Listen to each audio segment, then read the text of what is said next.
well as Nevis, as well as Southern University, and collaborating together to learn these different techniques and innovations. So we look forward to doing more and can't wait to get this started. Hello, I'm Dr. Janice Snowden from the Southern University Agricultural Research and Extension Center. I serve as Executive Director of the Southern Institute for Medicinal Plants. I'm here in St. Kitts for my third time in some research efforts that we started back in 2023 as a result of an MOU that was signed between Southern University System and the St. Kitts government. And I will say that I'm so pleased to see the strides that have been made since the initiation and the signing of that MOU. I'm more on the cannabis science side, so I've been working with individuals such as Minister Duggins and Ms. Williams in creating a cannabis certification course for the island of St. Kitts. I'm looking for what's to come. I've seen great things thus far, and I know that with that we will do great work together. I'm very pleased with this partnership. Hi, I'm Pat Bagley, Vice Chancellor of Research at Southern University in Baton Rouge. This is my second visit here to the island of St. Kitts and Nevis. Very exciting kind of stuff. A lot of progress has been made just in the last 6 months we've been here. A lot of discussion about how we can move forward in the future. Particularly my area of expertise tends to be in animal nutrition, producing fed livestock. We met with the poultry folks. We had helped them last year when we were here to find sources of vaccinated eggs, which is critical to it. Also looking at the swine operation. You think about a sow can raise up to 20 pigs, 25 pigs a year. They'll get a market weight of 270 pounds at only 6 months of age, so it's a great way to produce pork as a product. We're also looking at the beef cattle industry and looking at using some of the spent brewer's grains that are inherent here, and there's reasons to dispose of those things. They're a great livestock feed. So again, it's just about different sets of eyes looking at different things and trying to help the island explore that. And of course, we're having a number of students from here that'll be at our university next fall. I think there's 19 that are scheduled to be there right now. We look forward to the continued cooperation between the university in St. Kitts and Nevis and all the great work that's going on down here. Thank you.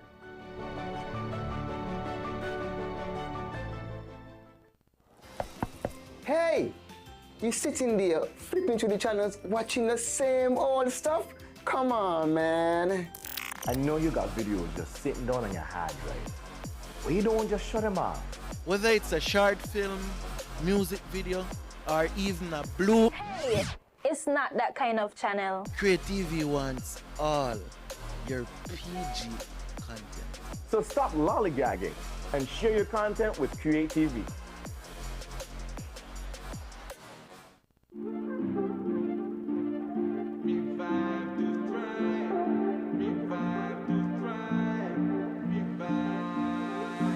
It's a brand new start, a brighter path, a fresh new look that make you stand out fast.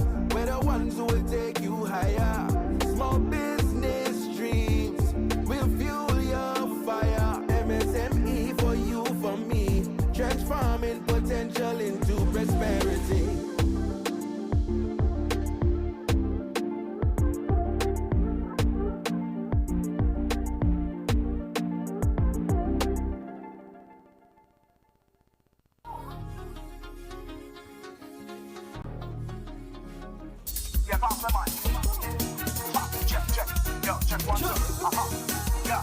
Hey, them all in our mask from the head. Mask from the head. How we kicking up, you know it's mask from the head. Mask from the head. Mask from the head. How they kicking up, you know it's mask from the head. Pick up the shape and come. If we gon' run the thing, just like any macaroni, jam back the stick to win it. When it comes to sugar mask, the plan that we really sting. How we got the place attack is better than a compromise. And they can't stop that. And you're not stopping it now. It's we who love the city. And we look, they can't stop. Throw your hands up, collision, run this city. Now everybody coming in, and everybody hopping out. Yeah, hands in the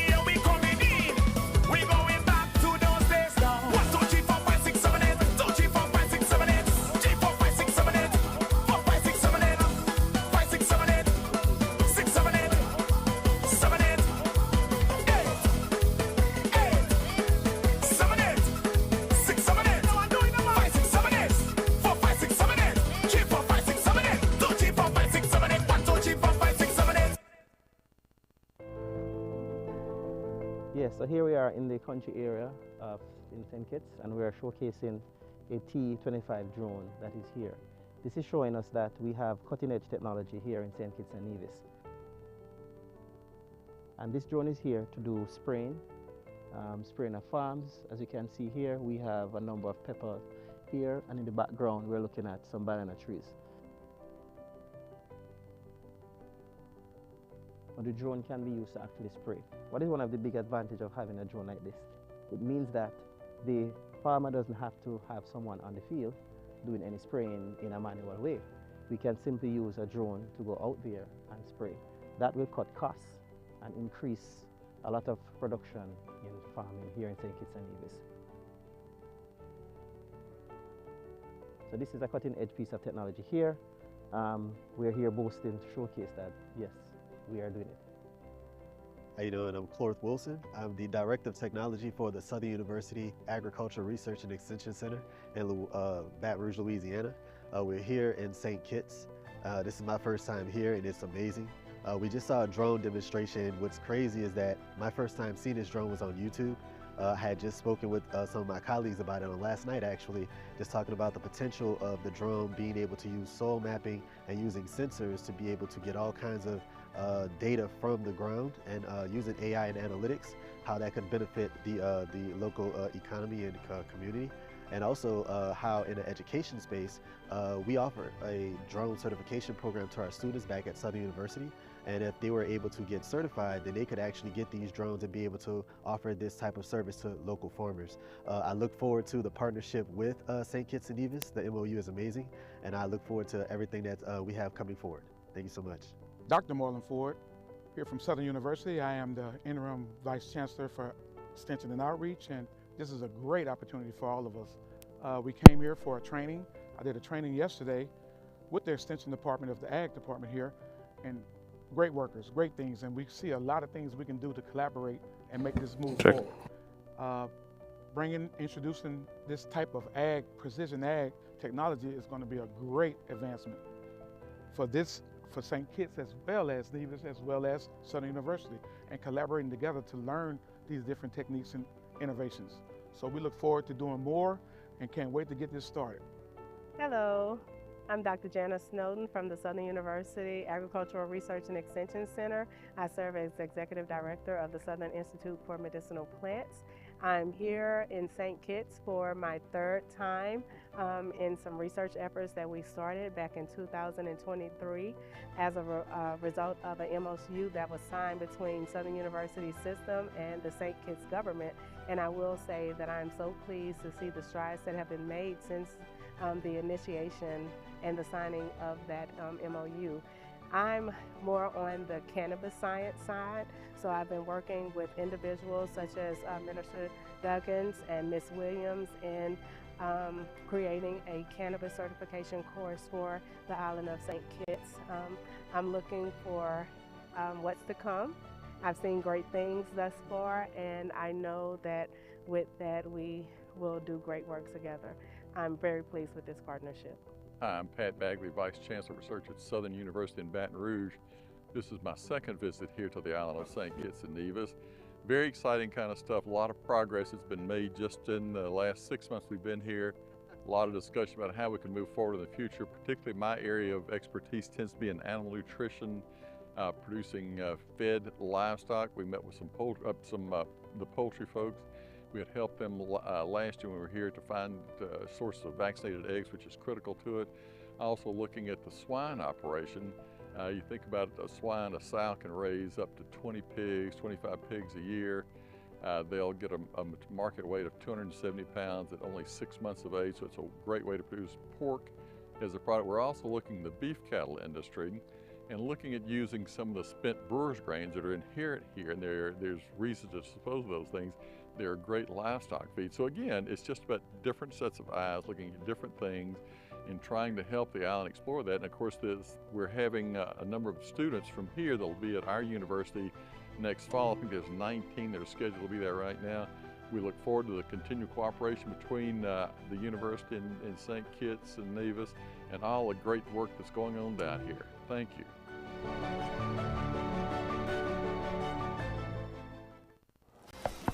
Hey, you sitting there flipping through the channels watching the same old stuff?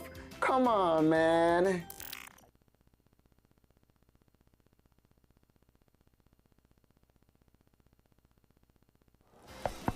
Hey, you sitting there flipping through the channels watching the same old stuff? Come on, man. I know you got videos just sitting down on your hard drive. Why you don't just shut them off? Whether it's a short film, music video, or even a blue. Hey, it's not that kind of channel. Creativity wants all your PG content. So stop lollygagging and share your content with Creativity.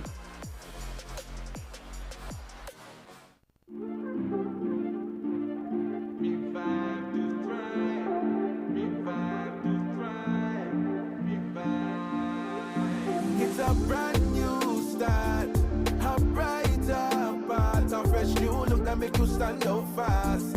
We're the ones who will take you higher. Small business dreams will fuel your fire. MSME for you, for me, transforming potential into prosperity.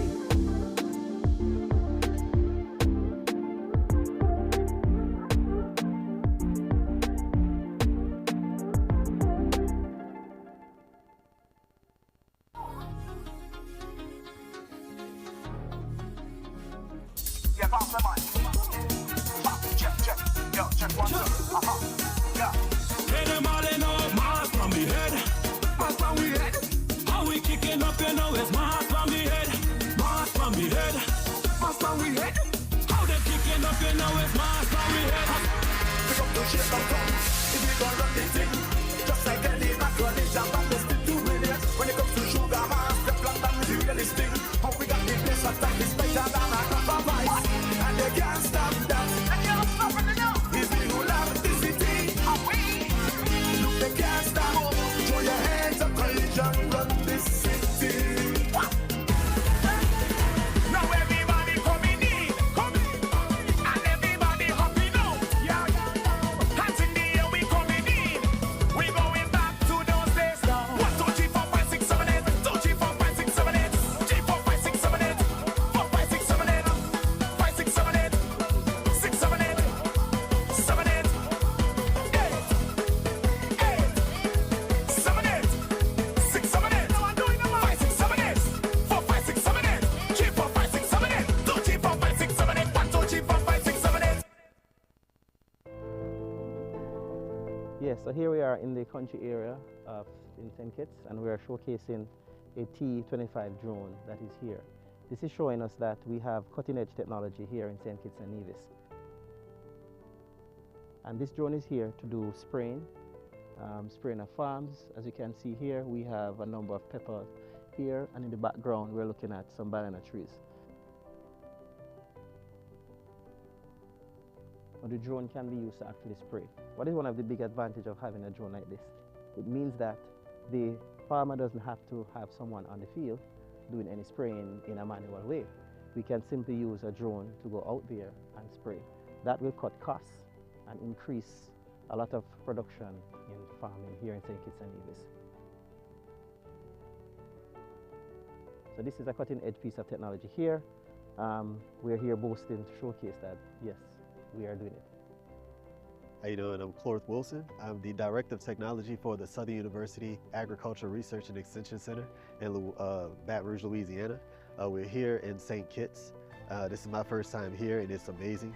We just saw a drone demonstration. What's crazy is that my first time seeing this drone was on YouTube. I had just spoken with some of my colleagues about it on last night, actually, just talking about the potential of the drone being able to use soil mapping and using sensors to be able to get all kinds of data from the ground, and using AI and analytics, how that could benefit the local economy and community. And also how in the education space, we offer a drone certification program to our students back at Southern University.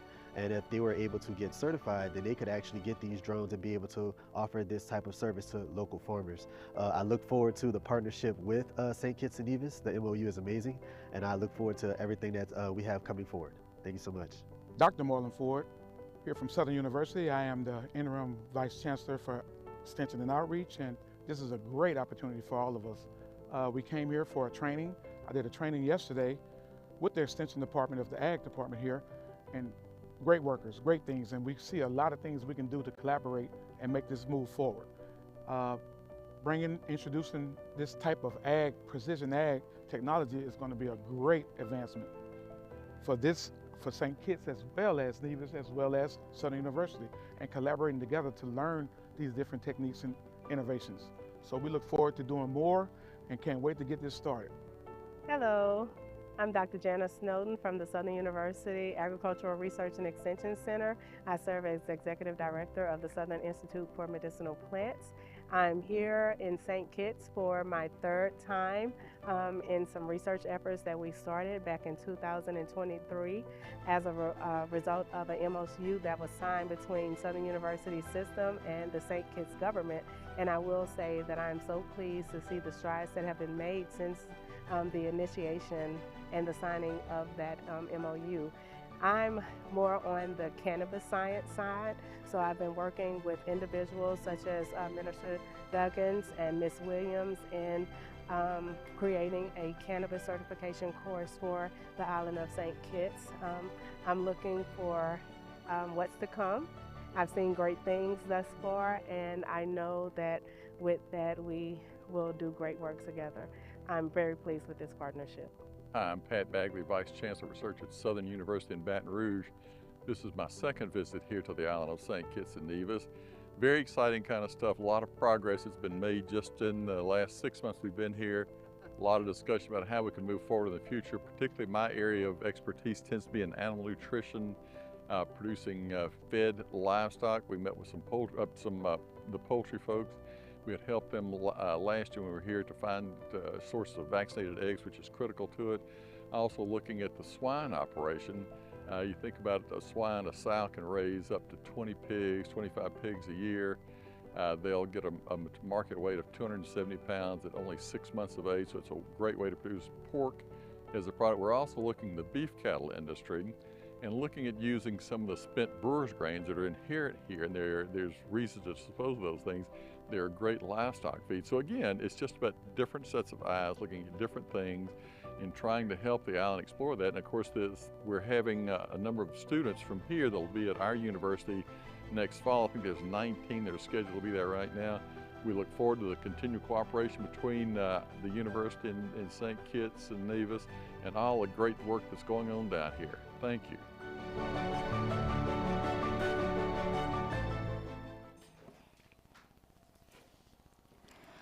Honorable Samal Duggins, Minister of Sports, Agriculture, Fisheries and Marine Resources, Small Business, Entrepreneurship, Cooperatives and the Creative Economy, Ms. Valencia Saida, Permanent Secretary for the Ministry of Sports, Mr. Miguel Fleming, Permanent Secretary for the Ministry of Agriculture, Fisheries and Marine Resources, Ms. Delreen Taylor, Permanent Secretary for the Ministry of Small Business, Entrepreneurship, Cooperatives, and Now the Creative Economy, Ms. Leah Craig Chatterton, Director for the Ministry of Small Business, Entrepreneurship, Cooperatives, and the Creative Economy, Ms. Robertine Webb, Director of Creative Economy, Mr. Pierre Leibert, Director of Culture, Mrs. Erla Clark Allen, Registrar of Cooperatives, Ms. Shannon Hawley, Chair of the St. Kitts Nevis National Carnival Committee,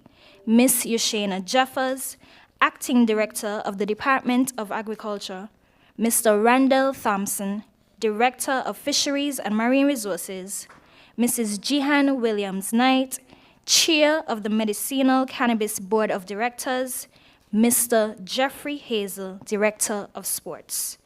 Other dignitaries and senior government officials, distinguished guests, members of the media, colleagues, and friends, good morning. Good morning.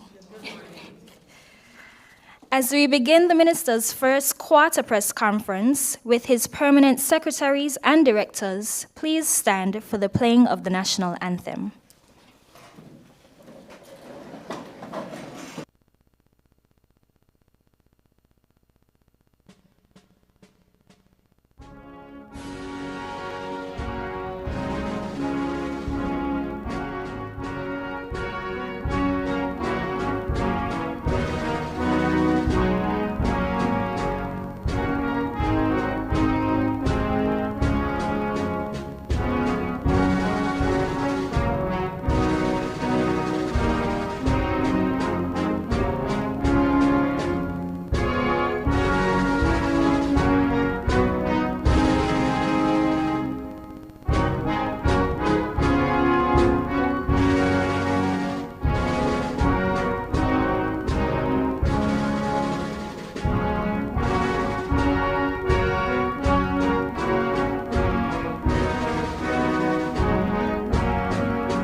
Please remain standing as I invite Pastor Hepburn to open us in prayer.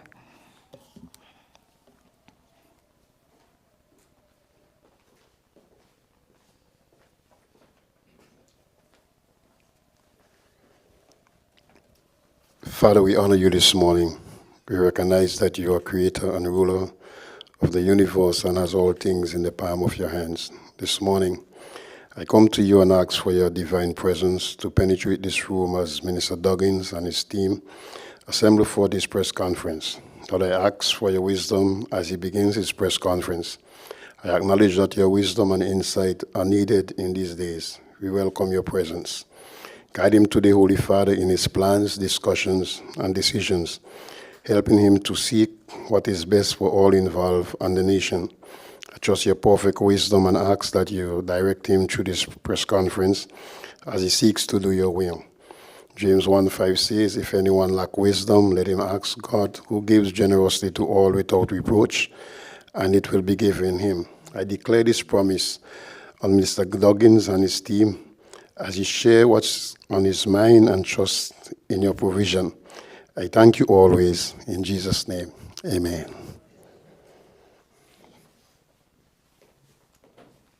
Thank you. Be seated.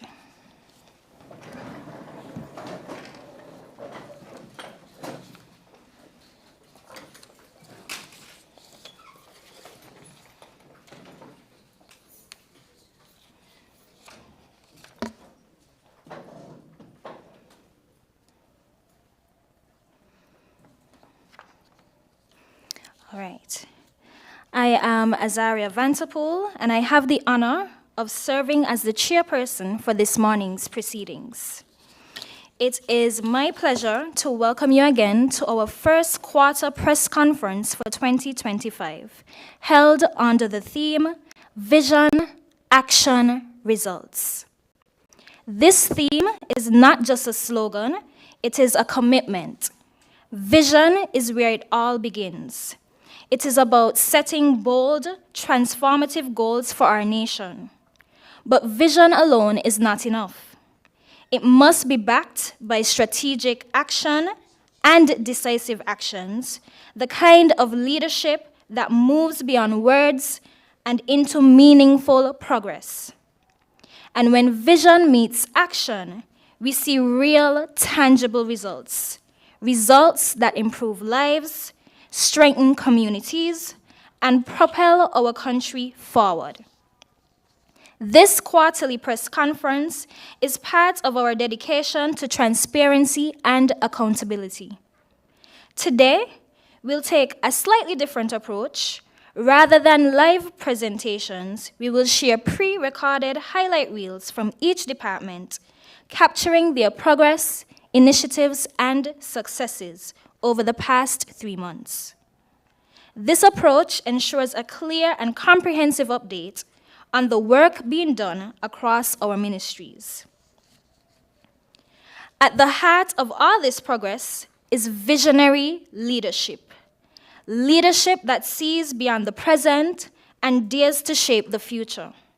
Leadership that takes decisive action, ensuring that ideas are not just discussed, but executed with precision. Leadership that delivers results, proving that progress is measured not by promises, but by impact. And so, with a vibrant and dynamic team, you could see at the head table here, this minister and his ministries have not just been talking, they have been working. They have been implementing policies, driving initiatives, and making the kind of progress that in just 1 quarter surpasses what some achieve in an entire term. On that note, it is my honor to welcome the Honorable Samal Duggins, Minister of Sports, Agriculture, Fisheries, and Marine Resources, Small Business, Entrepreneurship, Cooperatives, and the Creative Economy, to give his opening remarks. Let's welcome him.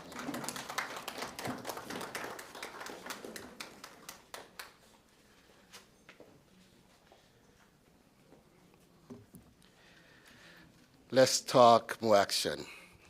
Thank you, Madam Chair, and allow me to say how honored I am to be standing here before you. But first of all, I want to bid each and every one of you here pleasant morning. Good morning. And I said good morning not only to the members here at the head table who have been helping to power progress, nor the media alone that are in the room to get answers to public concerns or to get updated on the progress that we are making. But I also say good morning to those listening via the media from around our nation and further afield. And I know that there are persons listening even as far as Nigeria as we stand here today. But today, I come before you at the dawn of a new quarter, having reviewed our first few months of the year and looking at the work that we are doing. And I'm humbled and proud to share the undeniable truth that progress is not just possible, it is in fact happening. Real, measurable, transformative progress. This is what is unfolding before our eyes here in St. Kitts and Nevis. This, what you're seeing here, is a story of vision, action, and results. Over the past few months, which represents the first quarter of 2025, we have powered forward with clear purpose, guided by strategic vision and a deep commitment to our people. The path has not always been smooth. We have faced challenges, globally, regionally, and locally. But through deliberate and focused action, we have begun to write a new chapter, a chapter of national development. And let us be clear, the sectors we celebrate today, agriculture, entrepreneurship, culture, the creative economy, fisheries, sports, and small business and cooperatives, were once overlooked areas of our nation, underfunded areas, and dismissed by former administration. What they neglected, we are now rebuilding, brick by brick, seed by seed, dream by dream. Today, we are here to share just what we have done in just the first few months of this year. In agriculture, we are not just farming the land, we are cultivating a future. With the signing of a historic memorandum of understanding, one with the Green Economic Zone of Nigeria, we are transforming trade itself. The upcoming AgroHub Warehouse and Logistics Center will position our federation as a leader in agricultural exports across the Caribbean, making St. Kitts and Nevis, as I have said from my first go, food mecca of the Eastern Caribbean.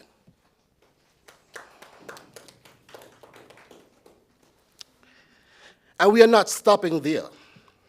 In partnership with the FAO, we launched a 12-week training in drone mapping and geospatial analysis, bringing 21st century innovation directly into the hands of our farmers. This is not just progress, ladies and gentlemen.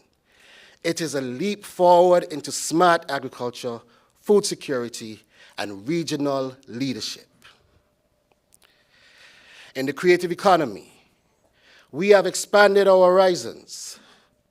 We forged a landmark cultural partnership with the Warri Kingdom of Nigeria, designed to promote creative excellence, youth empowerment, and economic growth. St. Kitts and Nevis is not just participating in creative movements, ladies and gentlemen.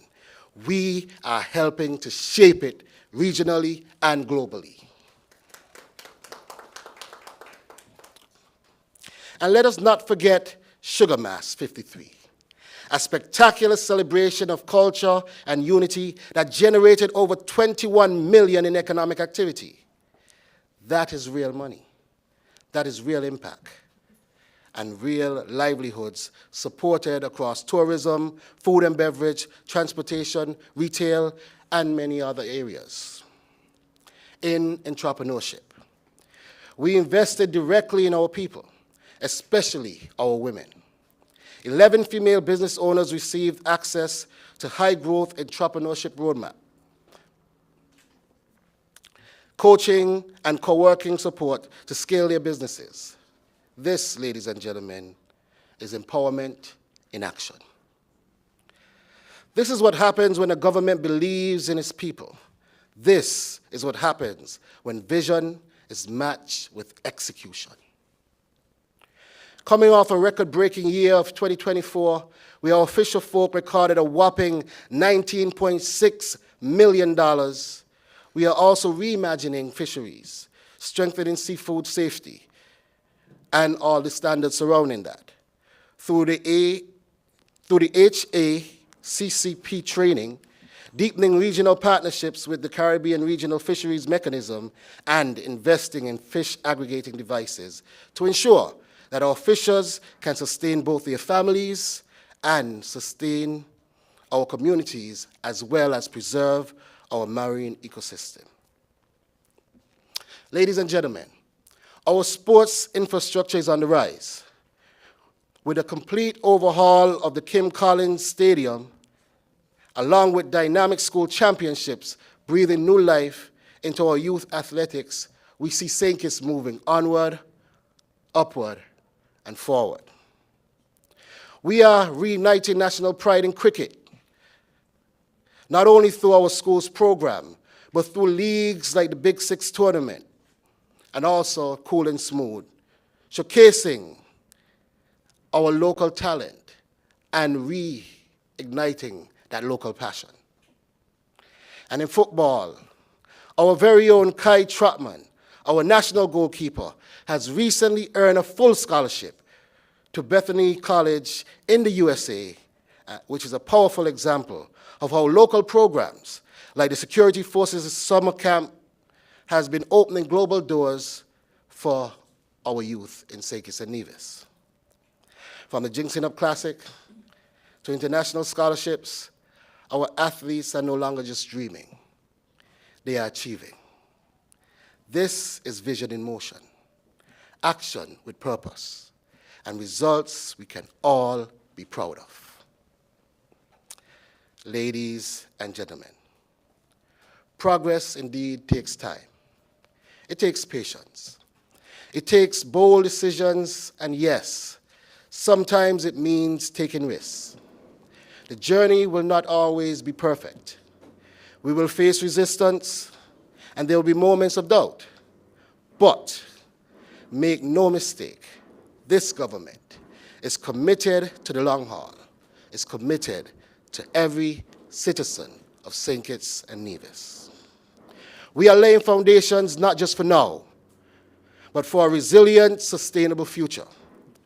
While others merely talked, we got to work. While others made excuses, we made plans. And while others pointed fingers, we planted seeds. Our strategy is clear. Empower our people, diversify our economy, and protect our country from global shocks by embedding sustainability at the heart of every initiative. We do this not for the headlines, but for heritage. Not for politics, but for our people. So I ask you, stay the course, ladies and gentlemen.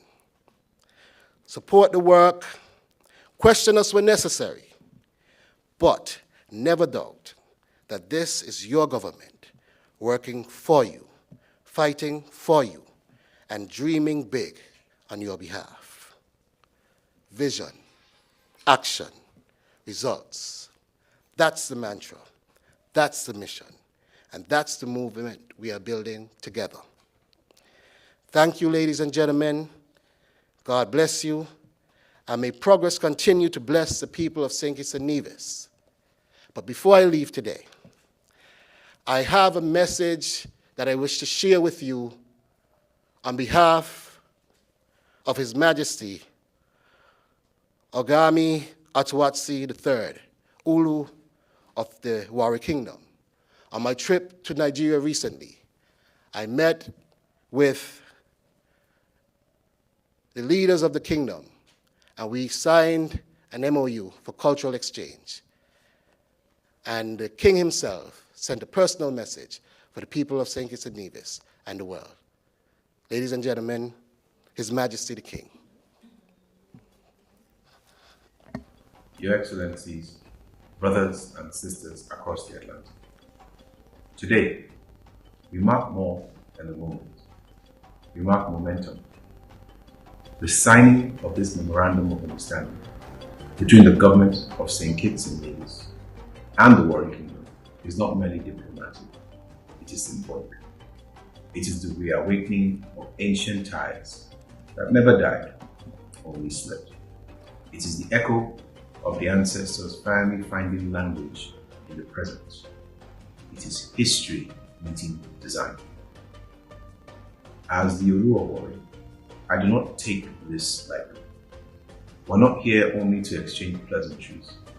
We're here to build a bridge, a living, breathing bridge between Africa and the Caribbean. A bridge not built with cement, but with culture, with trust, shared vision. The creative economy, though wielding soft power, is not a soft idea. It is a hard driver of future prosperity. Our young people are not waiting for handouts. They are inventing futures. They are composing symphonies, filming revolutions, designing new codes of dignity. And it is our time to own the brilliance we create. This partnership is an invitation to collaborate, to co-create, and to catalyze. Wari is ready. Africa is awake. And in this awakening, we see not just trade, but trust. Not just exports, but expression. I am very expectant of the possibilities the agreement between Wari and St. Kitts holds, and I look forward to the unfolding of shared vision in the days to come. This is the beginning of something deeper than a document.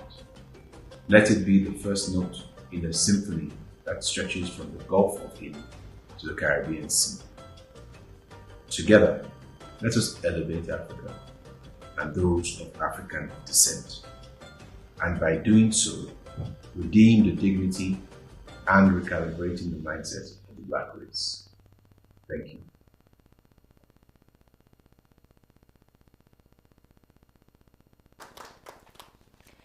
Leadership that delivers real results, proving that progress is measured not by promises, but by impact. Thank you, Minister, for those insightful remarks and for reaffirming the commitment to vision, action, results. And that commitment continues to manifest in tangible ways, including the MOU just announced. Another example of forward-thinking leadership that expand opportunities, strengthen industries, and drive national development. Real progress that will benefit our people. Thanks. As we transition into our first quarter progress reports, today's presentations will highlight exactly how vision has translated into action and how action is delivering results. So let's turn our attention to these updates. First up is the Ministry of Small Business, Entrepreneurship, Cooperatives, and the Creative Economy. This powerhouse ministry plays a vital role in driving economic growth, fostering innovation, and empowering entrepreneurs and creatives.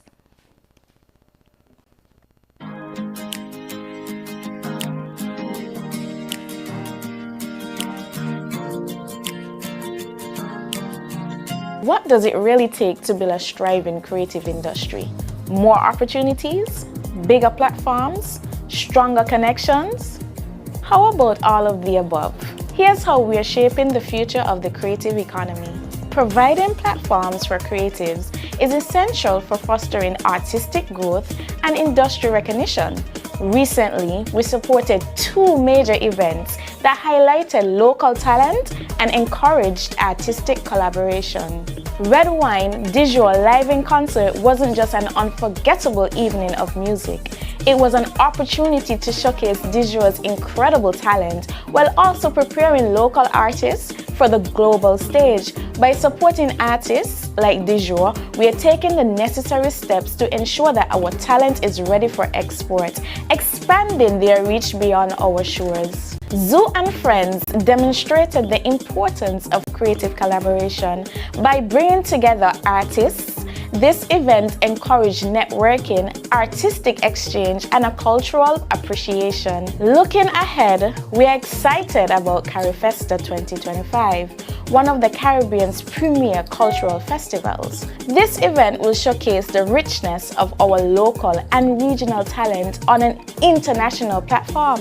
It represents a major opportunity to celebrate our heritage, build global connections, and ensure that our creative community is well represented on the world stage.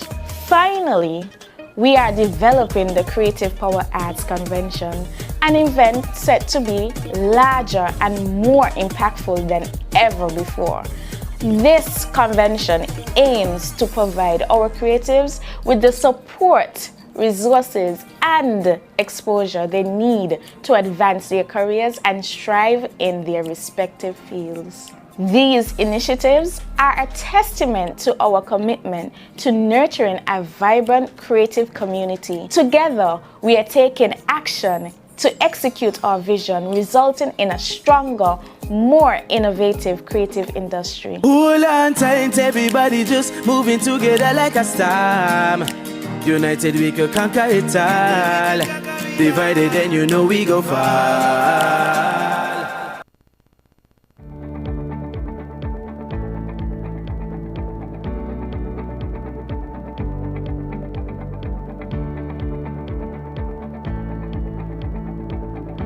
In September 2022, the Honourable Minister Samal Duggins gave a difficult but achievable mandate to the National Carnival Committee. His vision was to grow St. Kitts and Nevis Carnival from a mainly local event to a force to be reckoned with. This vision has now become a reality through action and delivered results. In 2024, we staged one of the most successful and largest carnivals in the 53-year history of this national event. Based on a recently concluded economic impact assessment, Sugar Mass 53 contributed over $21 million to the local economy. It attracted thousands of regional and international visitors, and we saw a significant increase in participation of residents across all events. We saw the largest crowds at our Junior Calypso competition, the largest juve with over 6,000 participants, over 3,000 mass revelers, and the highest number of mass-scale successful private events. We also saw the highest arrivals at the RLB International Airport, and between 30 to 40% of active carnival attendees were visitors. Sugar Mass 53 had a significant and lasting impact on specific sectors such as hospitality, transportation, food and beverage, retail, banking, and public administration. The St. Kitts Nevis National Carnival Committee, under the direction and leadership of Minister Duggins, has already commenced the planning and marketing for Sugar Mass 54. We have opened registration for various national carnival events, such as the prestigious Miss St. Kitts Nevis Queen Pageant, where we have increased the cash prize to $25,000. We have opened our slogan competition to the general public to participate, commenced meetings with various key stakeholders, and will be releasing our event calendar to the press and the general public in early June 2025, 6 months prior to the official start of Sugar Mass. We encourage you to follow SKN Carnival on social media and our website, stkittsneviscarnival.com, for more exciting updates coming your way, and we look forward to even more participation from you for Sugar Mass 54.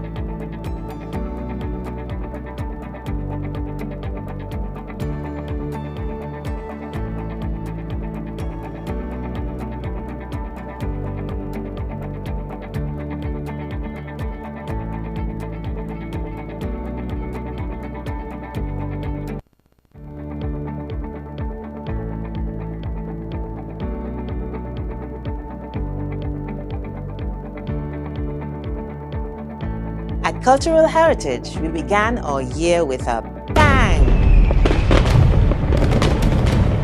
It was vision, action, results. When some of the young people who participated in last year's ICH Intangible Cultural Heritage Knowledge Transfer Camp took part in Sugar Mass 53. We had young mummies, makajumbis, clowns, and string band instrument players. It was spectacular. I think it's a very, very positive move with the Cultural Heritage ICH camp to develop more camps and more training for youngsters, because it is going and it's bringing back a lot of old traditional art form like clown masquerade and other stuff, and mainly the mummies, for that is really a really dying and surviving culture. Thank you very much for keep working with me. I'll keep working with your cultural heritage. January also saw the debut of ICH masterclasses designed as intensive short courses to teach adults a specific skill pertaining to our cultural heritage.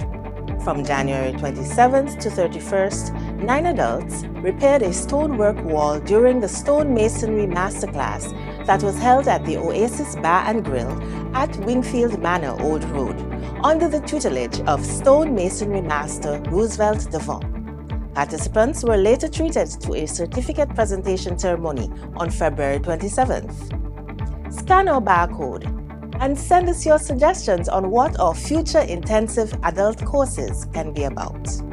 Final edits are being made to the draft ICH policy. Following a year of consultations with traditional knowledge bearers and other key stakeholders, the ICH policy will soon be presented to Cabinet for its approval before being adopted. We village that the Deep Bay edition took place Thursday, March 13th at the Deep Bay Lawn, designed to uplift each individual community. We village that showcases that specific village's history and the individuals who have contributed to its development.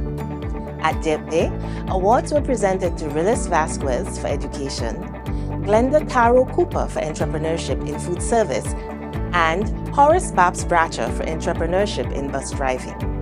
Keith Thomas was awarded for community spirit, while Serenity Webster was awarded for dancing and knitting, and Amasaiah Maccabee for drumming. And at Cultural Heritage, you're going to have to wait until our next progress report. We are culturally yours in Cultural Heritage.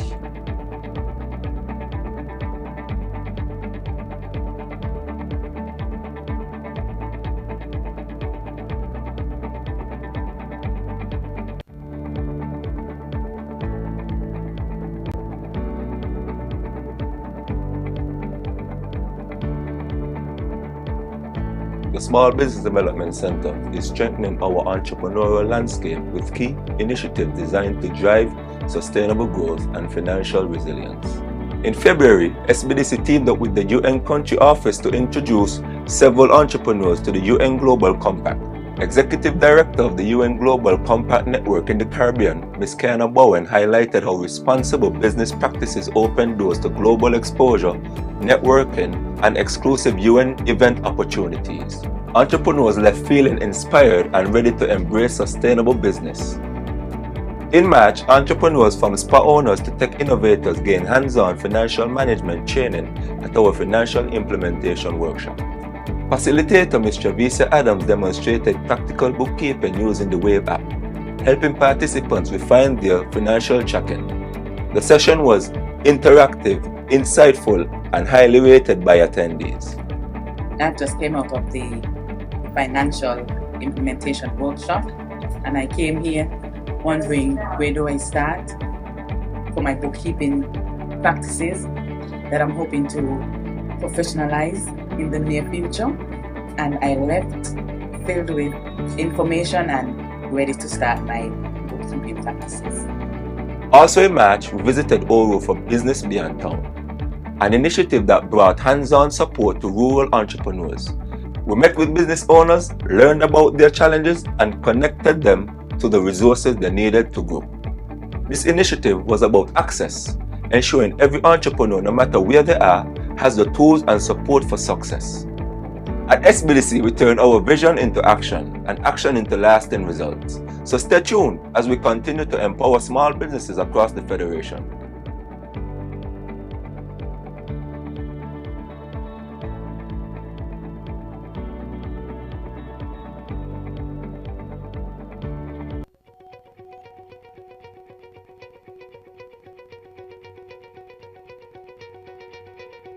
Progress isn't just about plans. It's about bold steps, strategic action, and real results.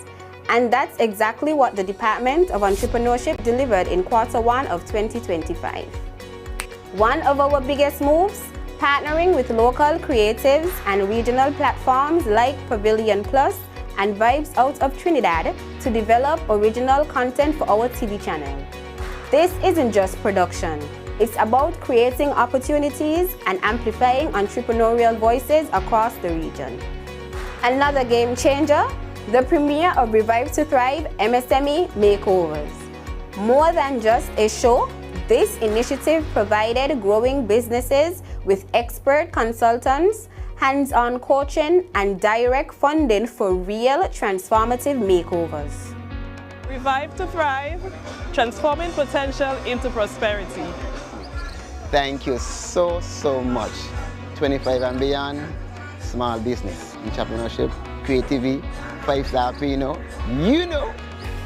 And because success thrives on support, we proudly sponsored 11 female entrepreneurs to join the High Growth Entrepreneurship Roadmap Coaching and Co-working Program led by Dr. Tamu Brown, founder of Innovative Education and Training and Coaching by Tamu. The concept of the Her Coaching and Co-working Program is based on my High Growth Entrepreneur Roadmap.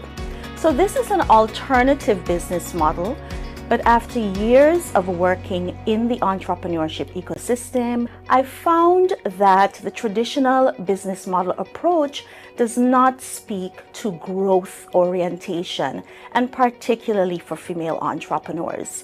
Vision, action, results. Our entrepreneurs are making it happen, and we're here to push them even further. The journey continues.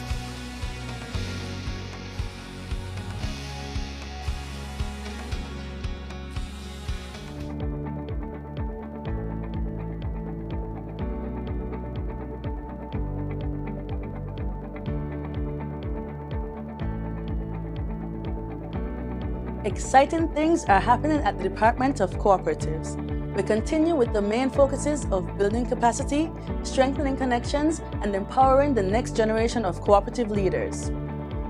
We kicked off the year with Meet the PS, a forum where cooperatives shared successes, expressed challenges, and discussed solutions. The result? Formation of a brand new technical committee to boost collaboration and growth. And guess what? We're going digital. We've launched a Facebook page with Instagram and TikTok soon to follow. Get ready to delve into the world of cooperatives. Registration of a new cooperative society is on the way, and we're guiding them through the final stages. Meanwhile, our training series is powering up cooperative leaders and members with skills in governance, finance, and teamwork. From selling fresh produce at St. Croix Agricultural Fair to the Gideon Force Organic Market filled with music, crafts, and good vibes, our cooperatives are connecting communities and boosting business. We've also facilitated duty-free concessions for the Capistair Fishermen's Cooperative and Beekeepers Cooperative, boosting productivity and expansion. Our primary school quiz winners got their hands dirty, literally. They picked fresh fruits, explored organic farming, and learned why cooperatives matter, sowing seeds for the future. With continued investments in training, education, and engagement, we're building a future of strong governance, economic growth, and sustainable success. With a shared vision and strategic actions, we are achieving real results. Follow us as we unravel cooperatives.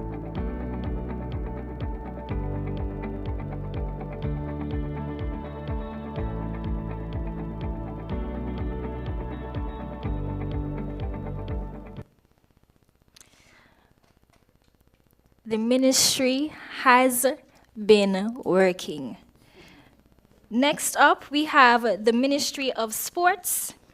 Sports are a pillar of national development, fostering discipline, togetherness, and opportunities for youth and athletes. Here's a look at the progress made by the Department of Sports over the last quarter.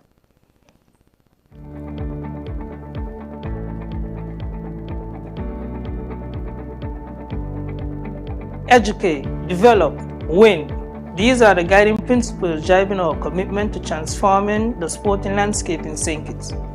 As we close out the first quarter of the year, the Department of Sports is proud to showcase the major initiatives and events that are shaping the future of athletics in our nation, anchored by the three powerful words: vision, action, results. We began the year with a renewed commitment to grassroots athletics to zonal championships, reaching the communities across the island, from East Zone 2 to the Development Bank-sponsored West Zone, the Bank of Nevis Bastia Zone, the Development Bank East Zone 1, and culminating in the Giant Mall Champs of Champs. We've created a platform where young athletes shine. We also proudly launched the Body Shop-sponsored Private Primary School Championships, ensuring that no child is left behind in our push to build an inclusive and accessible sporting nation. The energy didn't stop there. The Jinxing Up Classic, held at the Nevis Athletic Stadium, brought excitement, fierce competition, and an inspiration to the chat, showcasing emerging talents and national pride. In our continued efforts to support local cricket, the Department of Sports proudly sponsored the Big Six T20 tournament, providing a stage for players to develop their skills, compete at a high level, and engage in the community in the beloved sports. Transforming sports infrastructure has also been a top priority. Major renovations and resurfacing at the Kim Collins Athletic Stadium are already underway, laying the foundation for safer, world-class competition spaces for athletes, both now and in the future. Every meet, every tournament, and every upgrade contribute to our broader vision. And with action as our constant, the results speak for themselves. A stronger, faster, and more unified sporting community. Vision, action, results.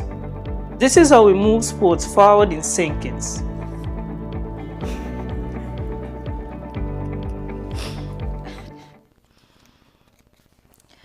And last but by no means least, the Ministry of Agriculture, Fisheries, and Marine Resources. Agriculture and marine resources are essential to our national food security, sustainability, and economic resilience. This ministry continues to implement forward-thinking initiatives to strengthen these sectors. We now highlight the work being done in the Ministry of Agriculture, Fisheries, and Marine Resources.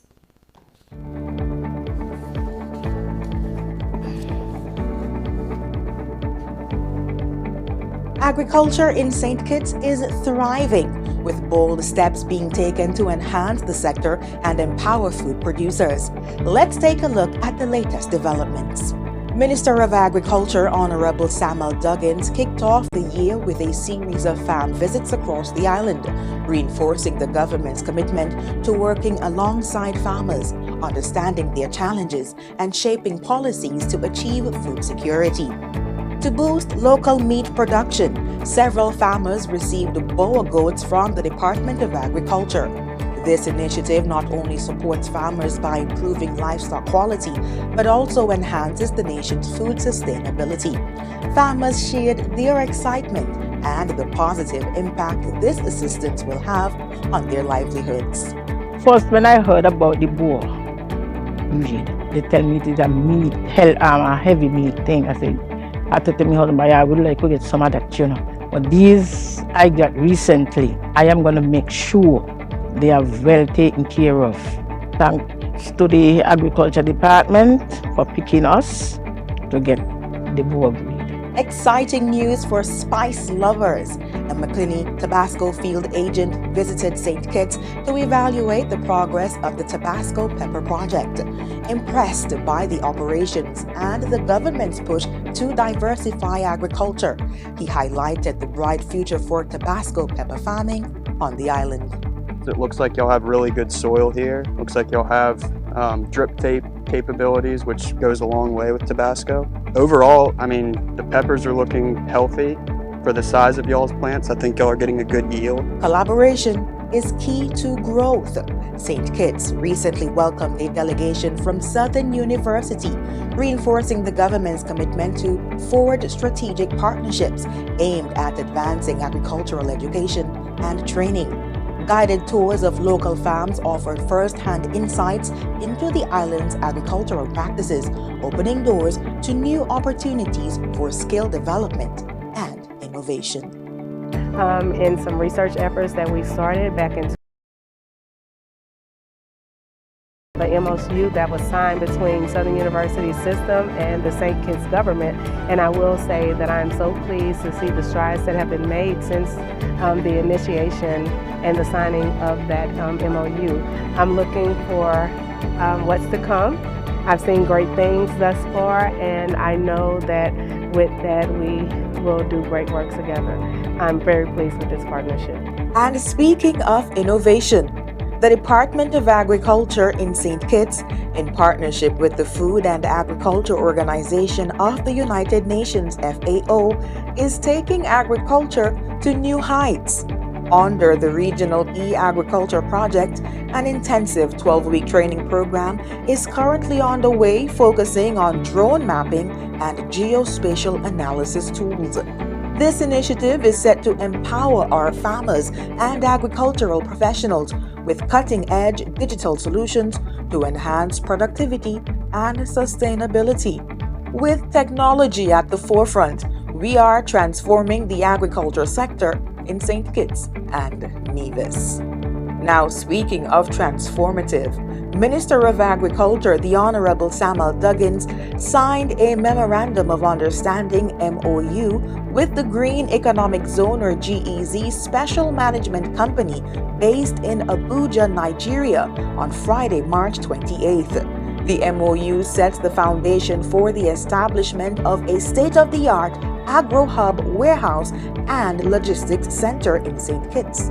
This strategic partnership follows a successful engagement of the Afro-Caribbean Investment Summit, where both parties explored opportunities to deepen trade and economic cooperation between Africa and the wider Caribbean.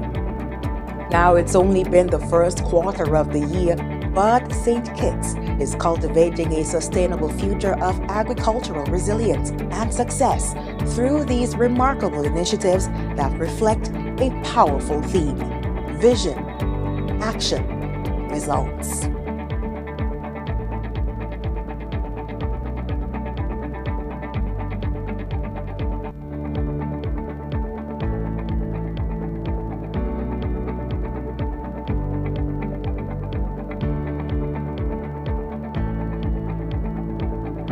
From strengthening our fisheries to protecting endangered sea turtles, the Department of Marine Resources is making significant progress in marine conservation. Let's dive into some of our first quarter highlights. With a shared vision for excellence, we've partnered with the Department of Industry and Commerce to host a food safety and quality assurance seminar. This seminar was an important step in the department's journey toward Hazard Analysis and Critical Control Points (HACCP) certification. Officials from the Caribbean Regional Fisheries Mechanism (CRFM) visited our federation to advance discussions on coastal resilience and sustainable fisheries. They joined field visits with data collectors, engaged with stakeholders, and offered valuable feedback. Our department hosted a series of fisher stakeholder meetings across multiple communities in St. Kitts and Nevis. These sessions focused on raising awareness and collecting feedback about the Draft Fisheries, Aquaculture and Marine Resources Act (FAMRA) regulations. Our extension unit deployed 2 additional fish aggregating devices habitats, enhancing sustainable fishing and supporting marine conservation. This initiative boosts local catches while reducing pressure on fragile ecosystems like coral reefs and sea grass beds. In our ongoing efforts to protect sea turtles and their habitats, several members of our staff participated in the wider Caribbean Sea Turtle Conservation Network's Widecast annual general meeting workshops. One key session focused on combating the illegal trade of sea turtle products, teaching participants how to identify products made from sea turtle shells. As we continue our work, these efforts are just the beginning. With vision, action, and results, we are driving meaningful change. Stay tuned for more updates as we keep pushing forward.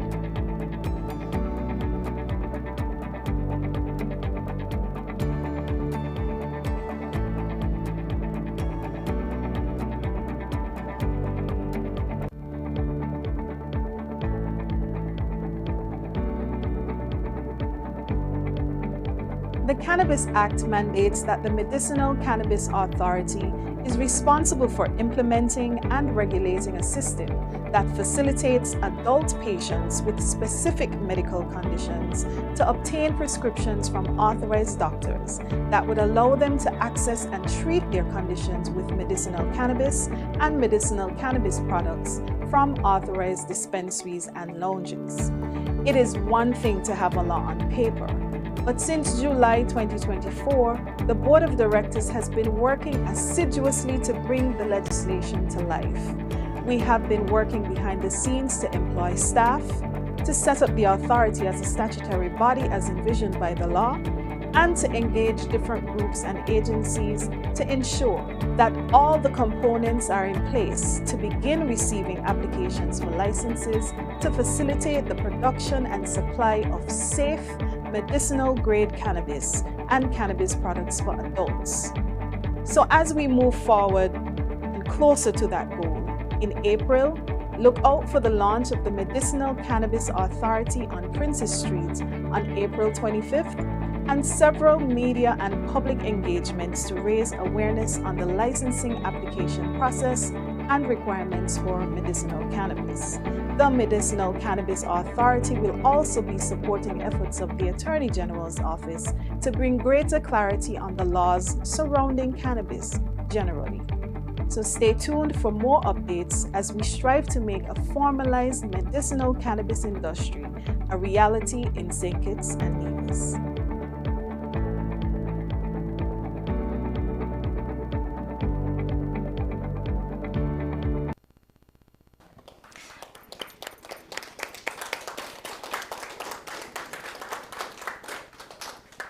Now, I want to adopt a very popular slang with a slight adjustment.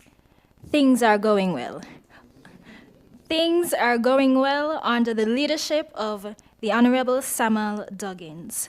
Now, I know that was a lot to digest, and so I'll give you just a brief moment to digest the information as we move into your favorite part, the question and answer segment. For this segment, all questions will be directed to the minister, who will then delegate accordingly. When asking your questions, please state your name and the name of the media house you represent. You can ask 2 questions at a time to allow for smooth flow of the proceedings and to give the minister and his team adequate time to respond. We will alternate between the media houses in-house and those attending virtually. I now open the floor for questions.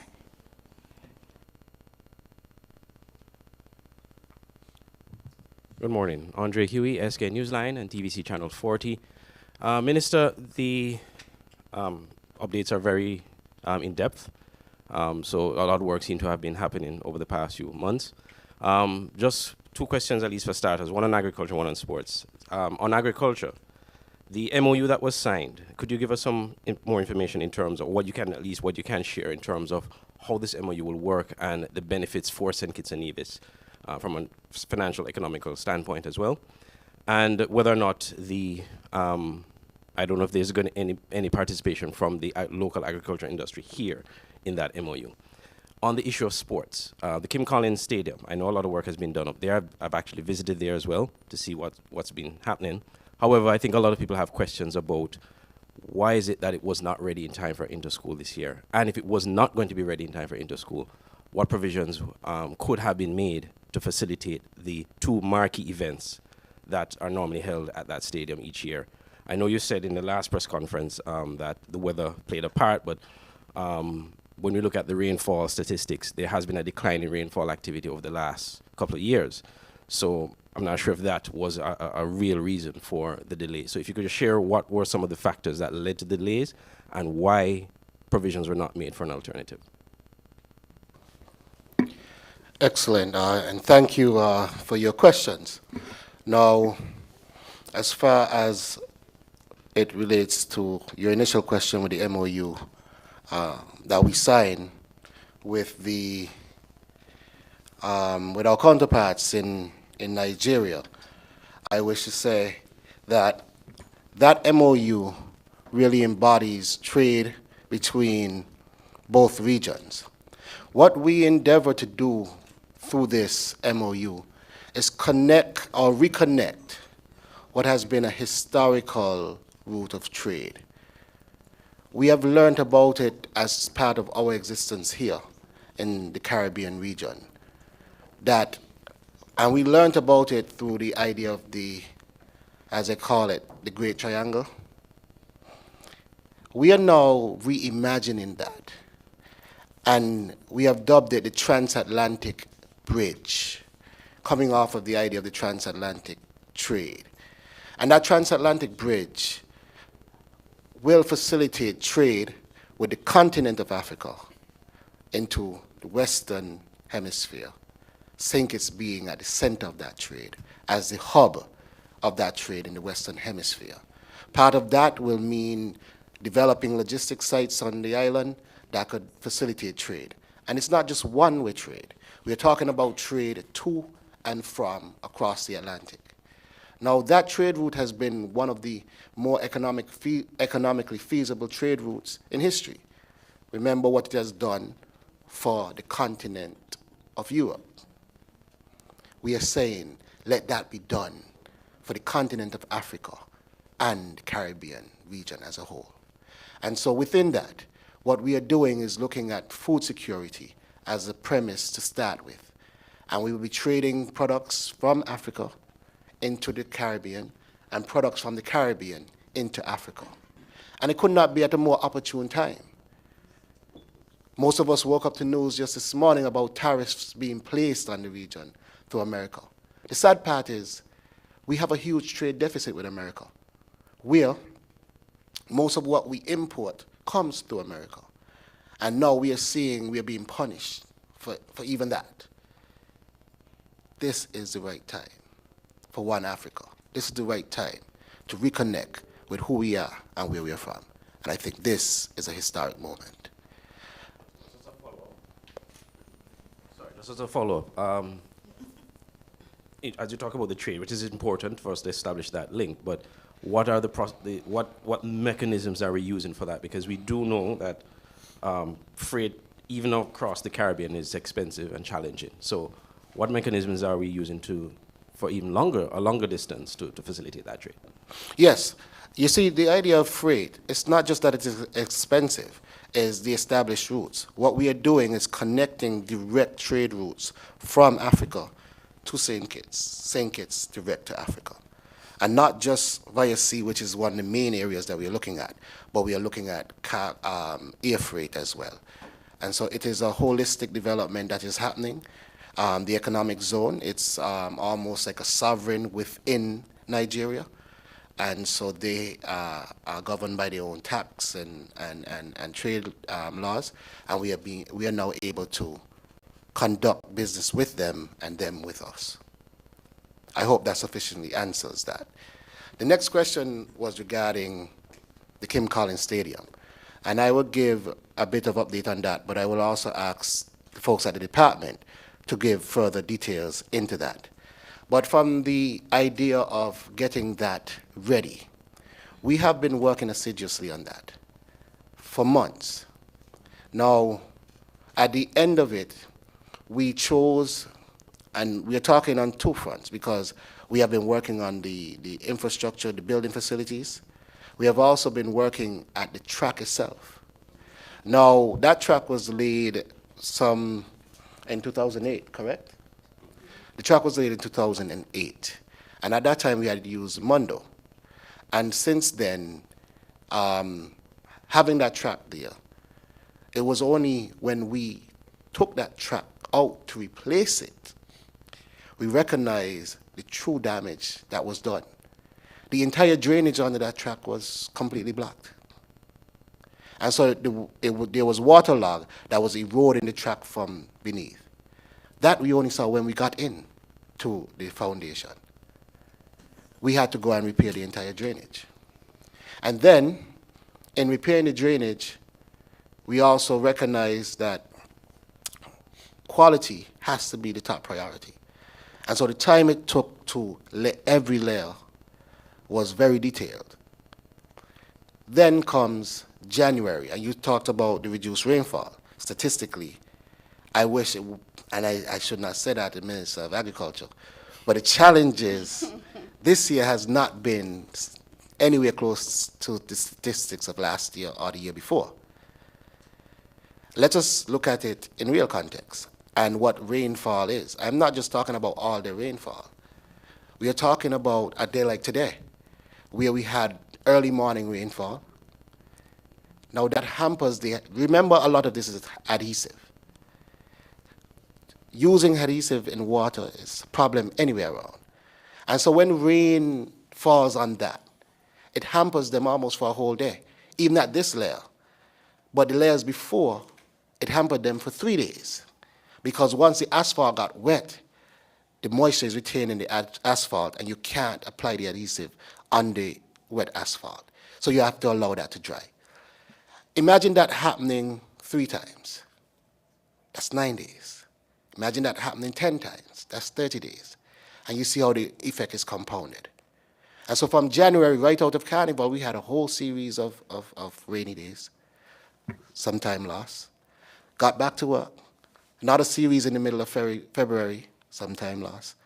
And so while we are still working to get it done, and while I know that there are dates on the table for both meets to still occur and to still happen at the facility, there has been some delays. But the delays were unavoidable. The team is working every day, and we are ensuring that we get a quality track done. But what must be said as well is that had this been done when it was supposed to be done, we would not be here today. That must be said. Because that damage did not happen yesterday. It did not happen last year.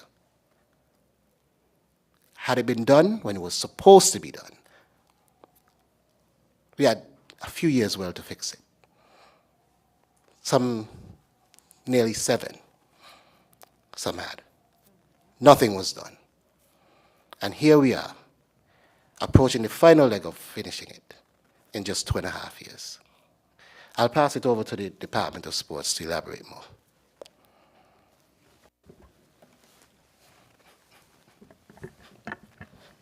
Good morning.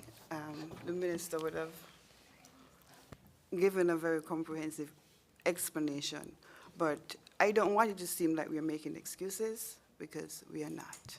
Apart from the weather being a factor, there were other factors. For example, certain materials that are a requirement for the perfect lane of the track were not available locally. So we had to source overseas, and that was some challenge. So that created a little setback. The minister talked about the drainage, but he did not talk about the sub-base. That was totally unusable. Remember, the sub-base that was there for a Mondo track. Now, this track is of a different technology, so it would need a different type of sub-base. We had a few change orders because, as the minister would have alluded to, although over the years some minor upgrades would have been done, to me, a lot of them were like patches. So when we, for example, I'm going to give you a good example. on the pavilion itself, if you realize, it's a whole new roofing. When we took down the old, you know, the rusted, the rotted, the old roof, all the wires just fell down. We did not know that, like, the wires, there was no, what the technical would be? Like, conduits. Like, yeah, I mean, an electrician may know. There was none. So we had to get all of that fixed before.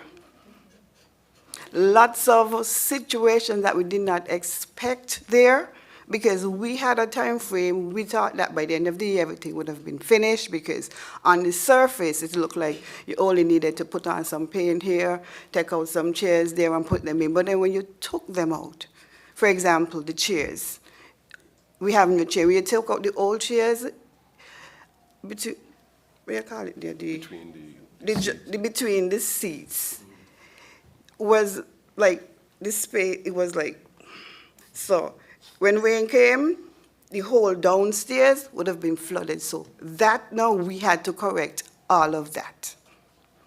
As the minister said, our aim is to have a facility that is of standard, a facility that next year we don't have to come back and do this.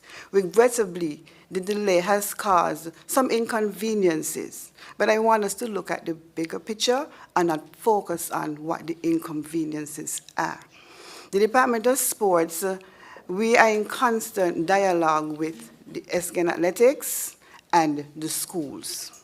You talk about alternative arrangements, but in talking with the schools and the Athletic Association, they all want to have their meets at the stadium.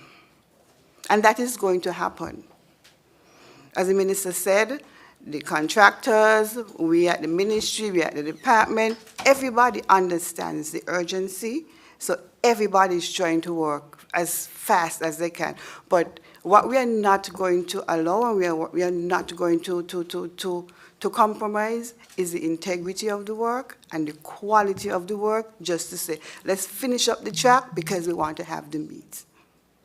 That is not our focus. It's to make sure that everything is done to precision, and the track, the special technology that is involved in laying the type of track that we invested in, that our investment does not fall flat. I don't know if that would have answered your question. Thank you, PS. I trust that sufficiently answered your questions. And I can't speak for the SKN Athletics, nor the Ministry of Education. The dates for the scholastic meets, they are set between the Ministry of Education and the SKN Athletics. So I would not want to sit here and expound on anything that should be directed to the Ministry of Education, not to the SKN Athletics. I just want to take this down to here to congratulate the SKN Athletics. Last night I saw the release of the 22-member Carifta team, and I want to congratulate all the athletes and wish them all of the best. So for clarity, just for clarity, so the alternative then would have been rested on where SKN Athletics would have wanted to host the events, not on the sports department. Okay. All right. Good morning to all. Ken Fuentes from ZIZ News. I know you haven't heard of a venue yet for St. Kitts Music Festival. Any updates on that? Oh yes, that's not something that falls within the remit of my ministry. This St. Kitts Music Festival falls within the remit of tourism, and I believe they will be more suited to address those concerns. But I know we are having a wonderful St. Kitts Music Festival this year, and we look forward to it. But those questions should be directed to the Ministry of Tourism, because I don't have, yes. Thank you.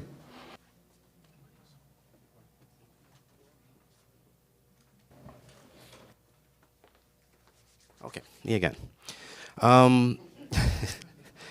As it relates, I'll go back to the facility. Obviously, the government has spent a lot of money to get Kim Collins Stadium, to the level it should be.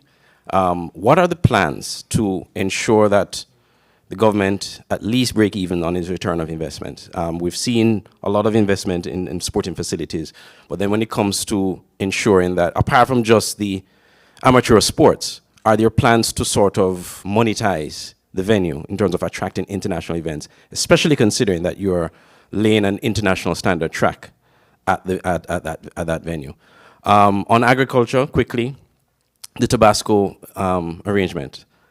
How many farmers are involved in that, local farmers? Because we're hearing some farmers saying that they have no idea what's taking place there. The ministry is not interfacing with them. Is there a process in how you choose the farmers that are going to be involved in that project, and how many of them are going to be involved? And is there a plan to sort of inform the stakeholders, the local stakeholders in agriculture, about that particular project and how it will benefit them? Yes, again, thank you for your questions. Starting off with the initial question, and that was regarding this monetizing sporting facilities. Yes. If you've recognized over the last few years, and I'm going to go outside of athletics just for a second to draw the bigger picture. In cricket, we've had cricket tournaments and leagues here almost every month for the last few years. The whole objective there has been sports tourism and monetizing our venues. In football, we've seen a number of international games hosted here, regional and international games hosted here. Again, the objective, monetizing our venues. Similarly, we've seen volleyball host a number of regional and international tournaments here over the last few years. Again, sports tourism at the forefront. And last year, we saw the same with netball. The issue we've had is that when we don't have a facility that meets standard, when we meet facilities like basketball and track and field in the conditions that we met them, it is our duty and our job to get them into condition so that we can align them with the other facilities to ensure that we can meet the same agenda of sports tourism and monetizing those facilities. So the answer is yes, that is the plan. And that is why we are working so hard to get these facilities up to standard so they could join the ranks of the other sporting endeavors with the same initiative. So thank you on that question. And your second question regarding Tabasco. Now, our deal with Tabasco, and let me start on Tabasco's end. We have to remember that the Tabasco brand has a very stringent trademark copyright framework. Even the very peppers that are used to produce Tabasco peppers are classified peppers under their own copyright framework. And so our responsibility is to be very careful with how those peppers are distributed. So the short answer is yes, there will be some communication with how farmers participate, but it has to be within the framework of protecting ourselves from breaching the Tabasco trademark framework. What I could tell you is that so far we are moving along quite well, and we are clearing some lands because they would be grown under a certain controlled circumstance, again, for protection. And things are, right now the lands are being cleared, and we do hope to be planting the first 100 acres of peppers this year, 2025.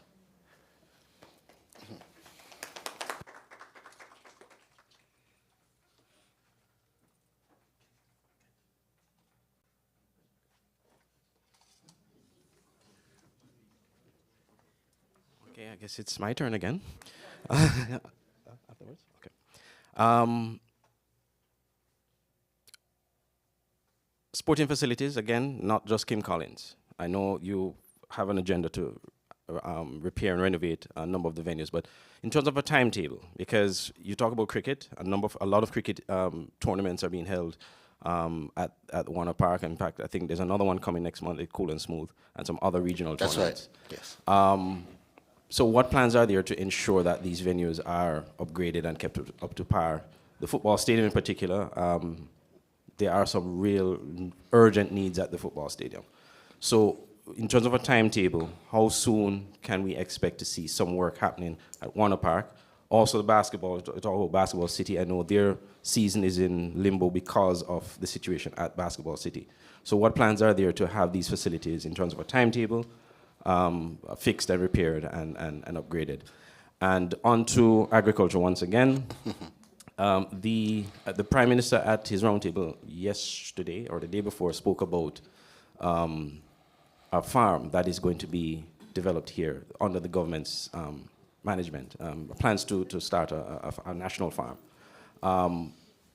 There are some farmers who feel that some of the resources that are expended into having this farm should actually be used to support current farmers that are active currently in the industry and need some additional support from the Ministry of Agriculture. What are your thoughts on this? And how successful do you anticipate that this farm is going to be, considering that in past administrations we've seen agricultural projects similar to this started and have since fizzled out, basically. So what's different about this project? Okay, so I'll start from your last question and then go back to the first. The farm that you're talking about, I think, was the same farm that I was talking about with Tabasco. So this is a farm that's going to be designed with a direct off-taker in mind. And that trade, I think, will facilitate that farm's success and productivity. Not a different farm. No. No, it was that farm.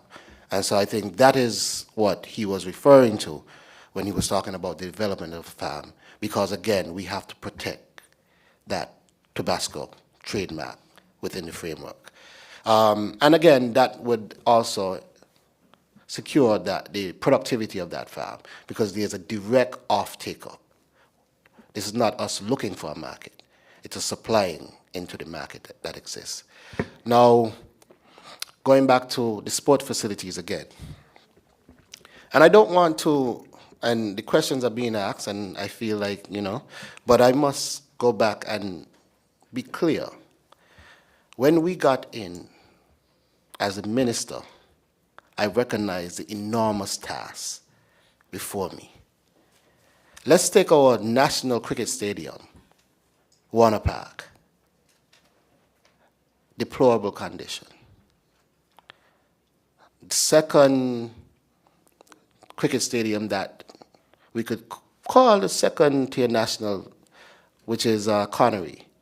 No restrooms. We got to work. Today, Carnival has restrooms. National Park, our national Warner Park Cricket Stadium has received some upgrades, and we continue to work at it. The netball stadium was in horrible condition. Last year, we hosted the men's international, what was it? America's male championships. We got to work to prepare it, and we were hosting international events on it last year. We are here talking about Kim Collins, deplorable condition. Again, we got to work to the stage where it's almost complete. Basketball City, as we call it, National Basketball Center, deplorable condition. Every single national sporting facility was in a horrible condition. I have been in office now 2.5 years, and we are now working on basketball. We almost completed Kim Collins. We've worked on netball. We've worked on cricket. We did some work with football, but again, football needs an entire overhaul. And what we are doing now, we are in negotiations with the Football Association to see how together we can achieve that. Because remember too, there's a budget that I must stick within annually. And while I wish I had all the money to fix all the facilities, we have to create a staggered approach to fit within the budget.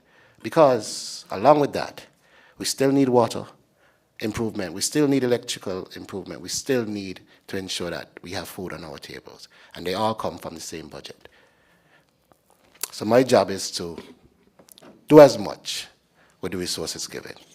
And every year, do a little more. All right? Thank you.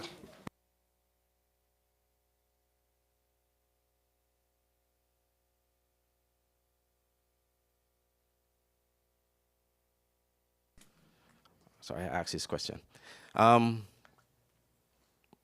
Going back to Basketball City quickly, I know you had announced plans to do some work there, but what the stakeholders are saying is that since then, nothing much has happened, or nothing has happened. So what exactly are the plans for basketball? I'll pass that over to the Permanent Secretary. Okay. That statement may be a bit inaccurate, that stakeholders. I am in constant, almost daily conversations with the president of SCABA. Daily. He's updated constantly on where we are at. Where we are at now, realize the court is taken up and the bleachers are taken up. I had a conversation just yesterday with Public Works to find out where we're at. As you know, those of you who are doing the construction, there's a process, you have to do assessment, you create a BOQ, you go to tendering, all of that. The first stage was assessing what exactly needs to be done. We are going to resurface the court, extend the court, change the bleachers, because if we realize they're wooden and they're rotted, so we're going to change the bleachers, do some work on the bathroom, do some work on the dressing rooms, and do some work on the roofing. Public Works informed us yesterday, the bill of quantities is completed. So the next step now is to identify the contractor, and I do not have a set timeline. So if that is what you're asking, I cannot give you that, but just to let you know that the major work is going to begin shortly. As I said, SCABA is aware of this. I have consulted to say that the stakeholders are in limbo. That statement is not accurate. Okay. In terms of roofing, you mentioned roofing. Is it going to, because I know there have been a lot of talk about an indoor facility, but this is not necessarily the case. When I talk about the roofing, as it is present. Right, okay. Yeah, the minister has his overarching plan for Basketball City, but we have to do something in the interim. So I'm talking about interim repairs. So, Minister, in terms of the indoor facility, what are the plans where that, I know that's a long-term goal, but what are the plans where that is concerned? No, I agree that it's a longer-term goal than the immediate renovations, but we are having discussions, and those discussions are getting close to seeing some type of tangible outcome.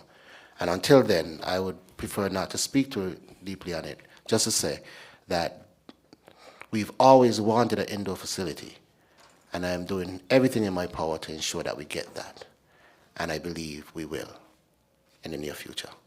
Okay. I will come back to sports, but quickly. Oh, sorry. Yes. Good morning. Just to add to what the Minister and the Permanent Secretary would have indicated pertaining to basketball, the Basketball Association currently uses some facilities around the island, in particular Sandy Point, Hardcourt, Dorset, to play the Junior League basketball competition. And out of every bad situation becomes good. And it probably might be an initiative that they can consider in terms of using the other community facilities in the interim to host the senior basketball championships. But we don't want to have all of these community facilities and they're not being used and used on a regular basis. So this could be a very good initiative for them as well. Minister? Excuse me, I have some questions. Sorry. I didn't mean to take over the mic. That's okay, thanks. All right, question, has a fee structure been finalized for nationals and residents seeking licenses in the cannabis industry? I want to thank you for that question, and I will divert that to the chair for the Cannabis Authority, who is here with us, Ms. Jeanne Williams. Thank you very much, Minister, and to the person who posed the question. The fee structure was actually established in the 2020 Cannabis Act regulations, and it So it's there. I have been in discussions with the Attorney General's office to have this particular piece of legislation available online because it's not currently available. So the fee structure has always been a part of the legislation. All right, thank you. Another one. Many creatives who registered last year have yet to receive their cards. What is causing the delay? Again, thank you for that. And I would invite the Director for the Creative Economy to give an update on the creative catalog. Yes. Thank you for that question. So what I would say is that all the mechanisms are in place in terms of the processing, in terms of the technology required to produce those cards. However, given the new development where the Department of Creative Economy has now joined with the Ministry of Small Business, Entrepreneurship and Cooperatives, we are actively looking in terms of integrating a mutual card per se for entrepreneurs and creatives. So that is something we are actively doing. Pardon? And cooperatives. So that is something that we are actively putting together in terms of the framework and how it will work, but in terms of the technology and the processes, they were already in place. It's just more so of an execution plan that will be done in the near future.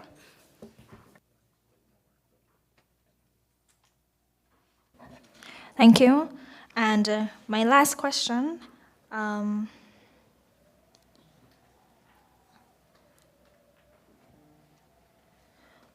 It's for the Ministry of Small Business. What efforts are being made to help local businesses expand into regional and international markets? I want to thank you for that question. And again, I wish to divert that to the ministry. PS is here, the director is here. Good morning. Thanks for that question.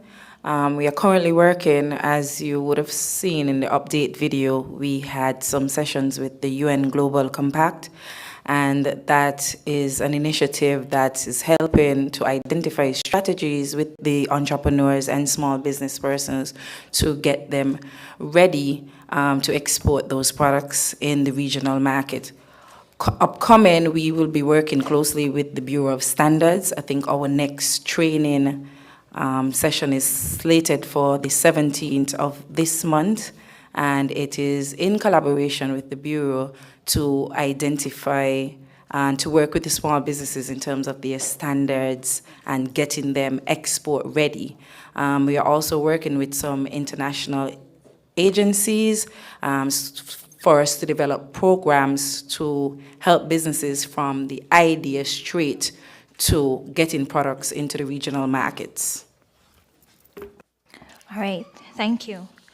And with that, we are going to wrap up the question and answer segment of the press conference, and I now invite the Minister to give his closing remarks. Thank you, Madam Chair, for an excellent job. I think we all could say that it was well hosted. Can we? Yes. All right. And we should give her a round of applause for her efforts. Yes. But as I close, allow me to say this.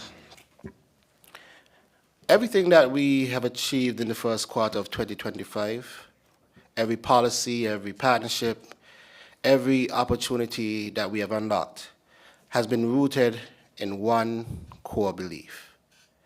The belief that real progress begins at the foundation. You see, my ministries do not operate from the top down. We work from the ground up. We are here for the farmers, the fishers, the artists, the athletes, the small business owners, the dreamers in the villages, and the innovators within our communities. Because we believe it is at the grassroots level where the potential lives. It is at the grassroots level where resilience grows. And it's at the grassroots level where true transformation will actually begin. And so my commitment is unwavering. This is a commitment to lift St. Kitts and Nevis from the foundation upward. Lift it brick by brick, voice by voice, hand in hand. Lift it toward a future, one that is sustainable, equitable, and one that is filled with possibility. I also want to take this time out now to reflect a little bit on my recent trip to Nigeria. And with that, I want to thank Aquarian Consult, which was the powerhouse team that hosted us for the Afro-Caribbean Summit. That summit saw St. Kitts and Nevis, the smallest nation in the Western Hemisphere, go into Nigeria, the nation with the largest economy and the largest population in Africa. And St. Kitts was able to bring out all the powerhouses in Nigeria.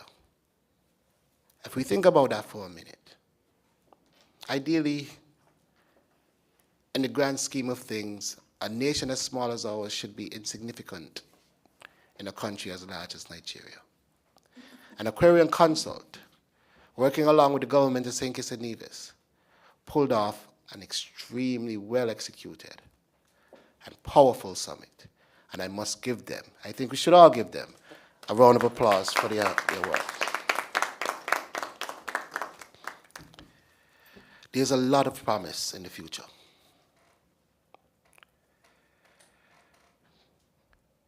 A lot of promise. And I think Aquarian Consult, along with what we've done and what has happened, must be stated, because His Majesty started alluding to it. This is awakening the energies of our ancestors.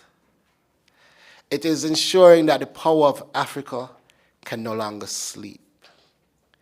And as we were saying there, it's about building that transatlantic bridge between Caribbean and Africa and people of African heritage.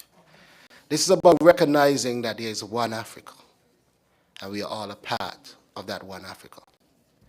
And I believe what we are laying today, these bricks, these seeds that we are planting, while I may not be able to sit under the shade of the tree that comes from it, I believe it will be a garden that my and your children and grandchildren will be happy that we have laid these seeds.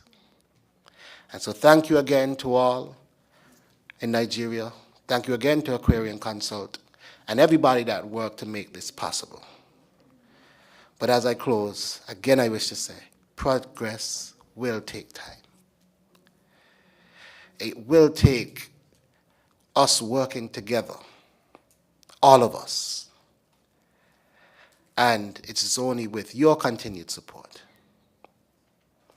that we collectively will not only imagine a better future, but that we will build it and build it together. And so I wish to thank all of you here, thank the press, thank my powerhouse team who have been driving progress in all the ministries that fall under my remit. And may God continue to bless the people of St. Kitts and Nevis. Thank you.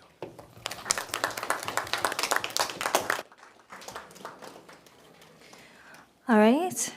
As we close, department heads, the permanent secretaries, and the minister for taking their time out today to come before you to share their progress reports for the first quarter. I encourage you to stay informed and connected through the department's social media pages. This first quarter update reaffirms our commitment to transparency, progress, and impact as we work towards national development. Our next press conference will be held at the end of quarter 2, where we will continue to share updates and achievements. Thank you for joining us today, and we look forward to continued collaboration under the guiding principles of vision, action, results. I urge you to drive safely and exercise caution on the roads. You are needed at home. Thank you once again, and have a great day and an even greater weekend. Thanks. Yes, so here we are in the country area in St. Kitts, and we are showcasing a T-25 drone that is here. This is showing us that we have cutting-edge technology here in St. Kitts and Nevis. And this drone is here to do spraying of farms. As you can see here, we have a number of peppers here, and in the background, we're looking at some banana trees. But the drone can be used to actually spray. What is one of the big advantages of having a drone like this? It means that the farmer doesn't have to have someone on the field doing any spraying in a manual way. We can simply use a drone to go out there and spray. That will cut costs and increase a lot of production in farming here in St. Kitts and Nevis. So this is a cutting-edge piece of technology here. We're here boasting to showcase that, yes, we are doing it. How you doing? I'm Clorth Wilson. I'm the Director of Technology for the Southern University Agricultural Research and Extension Center in Baton Rouge, Louisiana. We're here in St. Kitts. This is my first time here, and it's amazing. We just saw a drone demonstration. What's crazy is that my first time seeing this drone was on YouTube. I had just spoken with some of my colleagues about it on last night, actually, just talking about the potential of the drone being able to use soil mapping and using sensors to be able to get all kinds of data from the ground, and using AI and analytics, how that could benefit the local economy and community. And also how in the education space, we offer a drone certification program to our students back at Southern University. And if they were able to get certified, then they could actually get these drones and be able to offer this type of service to local farmers. I look forward to the partnership with St. Kitts and Nevis. The MOU is amazing, and I look forward to everything that we have coming forward. Thank you so much. Dr. Marlon Ford, here from Southern University. I am the Interim Vice Chancellor for Extension and Outreach, and this is a great opportunity for all of us. We came here for a training. I did a training yesterday with the Extension Department of the Ag Department here, and great workers, great things, and we see a lot of things we can do to collaborate and make this move forward. Introducing this type of precision ag technology is going to be a great advancement for St. Kitts as well as Nevis, as well as Southern University, and collaborating together to learn these different techniques and innovations. So we look forward to doing more and can't wait to get this started. Hello, I'm Dr. Janice Snowden from the Southern University Agricultural Research and Extension Center. I serve as Executive Director of the Southern Institute for Medicinal Plants. I'm here in St. Kitts for my third time in some research efforts that we started back in 2023 as a result of an MOU that was signed between Southern University System and the St. Kitts government. And I will say that I'm so pleased to see the strides that have been made since the initiation and the signing of that MOU. I'm more on the cannabis science side, so I've been working with individuals such as Minister Duggins and Ms. Williams in creating a cannabis certification course for the island of St. Kitts. I'm looking for what's to come.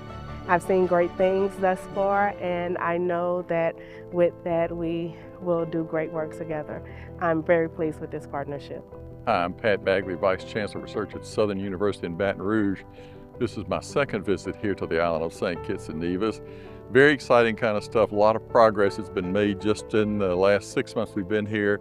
A lot of discussion about how we can move forward in the future. Particularly my area of expertise tends to be in animal nutrition, producing fed livestock. We met with the poultry folks. We had helped them last year when we were here to find sources of vaccinated eggs, which is critical to it. Also looking at the swine operation. You think about a sow can raise up to 20 pigs, 25 pigs a year. They'll get a market weight of 270 pounds at only 6 months of age, so it's a great way to produce pork as a product. We're also looking at the beef cattle industry and looking at using some of the spent brewer's grains that are inherent here, and there's reasons to dispose of those things. They're great livestock feed. So again, it's just about different sets of eyes looking at different things and trying to help the island explore that. And of course, we're having a number of students from here that'll be at our university next fall. I think there's 19 that are scheduled to be there right now. We look forward to the continued cooperation between the university in St. Kitts and Nevis and all the great work that's going on down here. Thank you.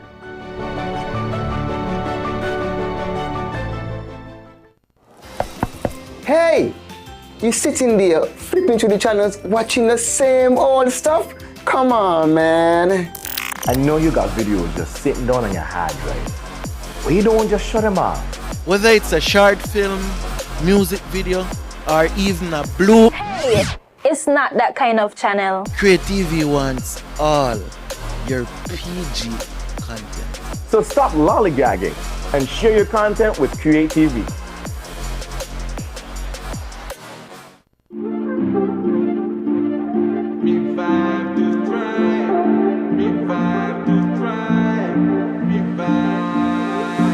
It's a brand new start, a brighter path, a fresh new look that make you stand out fast.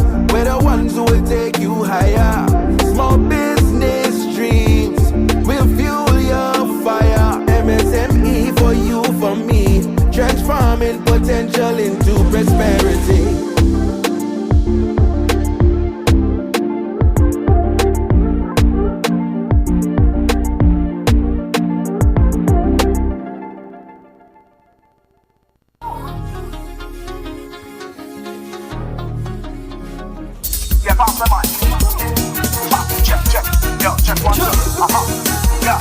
Hey, them all in our mask on me head.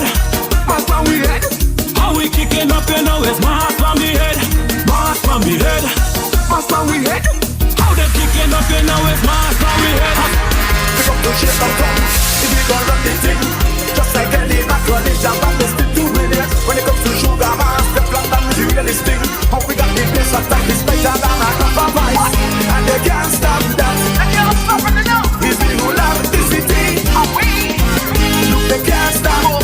Throw your hands up, collision, run this city.